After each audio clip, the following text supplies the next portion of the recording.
And the Browns offense in the red zone, they stepped up. You're going against the number 2 ranked red zone defense in the NFL. 3 trips in the red zone, 3 touchdowns for the Browns. Let's take a look at how they did that in this week's play breakdown presented by Microsoft Surface. And we're going to start with the Browns in a goal line look. 3 tight ends, 2 running backs, nary a wide receiver to be seen here. And you're telling the Giants, we are lining it up with our big guys, and we are going to run it down your throat. But Kevin Stefanski, ever the trickster, had other ideas. To see Andy Janovich motions to the wing, he's going to go to the flat and pull the defender out. Austin Hooper right next to him is going to release up the field, and they forget to cover him. But his route naturally has him bend to where there is one defender. He reads that and breaks back to the outside. Baker reads it, throws it back shoulder. Easy touchdown.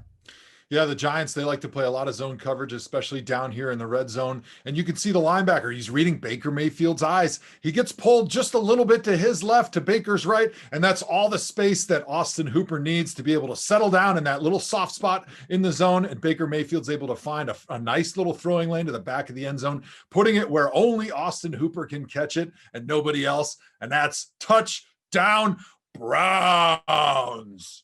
On to another example of red zone success. And right before this, Kevin Stefanski, we showed you last time, you bring in all the big guys, we say we're going to run it, then we throw it. Well, the play before this, you spread them out, you tried to run, you didn't get in. So you say, we're going to spread you out again, and maybe we'll run it again. Maybe we won't. Instead, you get play action, and Baker Mayfield ends up making a spectacular throw to Jarvis Landry in the back of the end zone. But there's a little pre-snap motion that's the key to get this going, isn't there, Joe?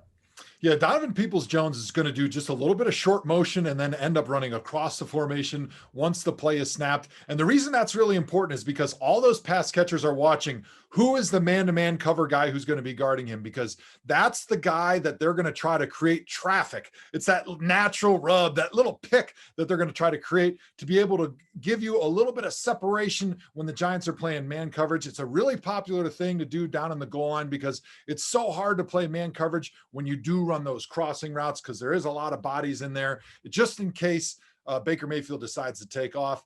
But what happens here is you get that little bit of separation for Jarvis because of that traffic that everybody has to run through. And then Baker Mayfield does a great job deciding, hey, I can either throw to Chief in the short part of the end zone, or I can go to the back of the end zone and go to Jarvis. And I thought the decision-making and the throw were outstanding right here, because when you're trying to throw to the front of the end zone, because Baker's got those 2 big guys in his face, he would have to put a little bit more air under the ball to be able to get over the top of those big guys, which a lot of times gives defense the time to be able to maybe make a play on the football. He makes the right decision, goes to the back of the end zone, and Jarvis throws an absolutely perfect ball, and the rest is history. Browns touchdown.